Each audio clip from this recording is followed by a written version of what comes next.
I'm not calling illegal aliens demons. However, I noticed an interesting parallel with demons when I heard some people trying to make a defense that would make it harder to deport illegal aliens than it is for them to illegally enter the country in the first place. And it factors into what I was inspired to call demonic logic.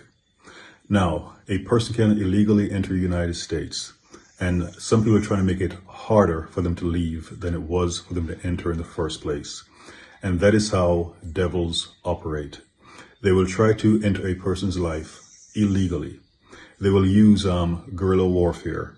They will try to pretend to be something that they're not. They may appear in a dream like an old lady needing help or some other form of disguise. And you in the dream, if you cannot discern that it is a devil, you may allow that person to touch you or to come in agreement with, or you come into agreement with them somehow, or someone may knock on your door needing help and you open the door to that person in the dream, not knowing that it is a demon trying to gain access to your life. And once that devil gains access to your life and it is detected, then it tries to put up a fight to prevent you or anyone else from casting it out. It tries to resort to legalities, as if you have to go through all these steps to try to get rid of a devil that entered you illegally in the first place.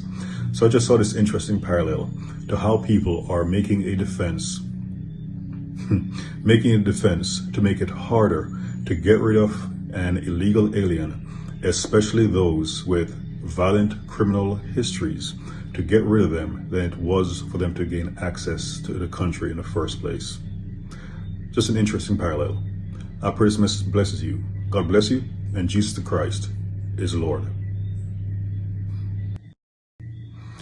As I was finishing up by reminding you that Jesus Christ is Lord, I was reminded of how some people have tried to use Matthew 25 as a pretext to keep illegal aliens in the country, including the violent ones.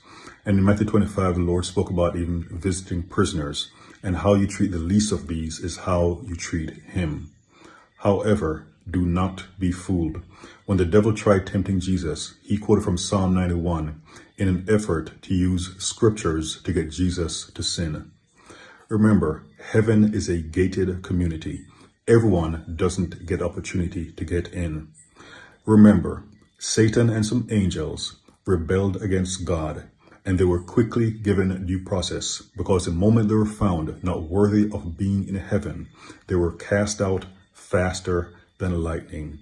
So be careful about people, even using scriptures, to try to get you to violate common sense. Throughout the Bible, many villages, many towns, many cities were gated communities. They didn't allow just anyone in. And you remember when the Israelites were going into the promised land, and once they went to Jericho, when the spies were detected, the king's men searched for them to put them out. So let no one deceive you by even using scriptures to try to manipulate you, because that's a part of how devils work. So I pray you can discern the difference between good and evil, and let no one deceive you, because that is how devils work. They try to sneak their way into a situation and then try to bind you up so that you can't cast them out. One more thing, as Jesus pointed out, it is interesting that when a demon occupies a person, it then considers that person as its house.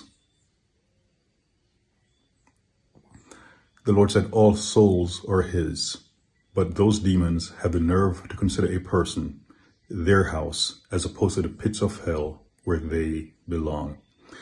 And again, this message is not to confuse illegal aliens and devils. Devils are simply using a similar tactic to try to retain territory they have illegally gained. Again, God bless you, and Jesus Christ is Lord.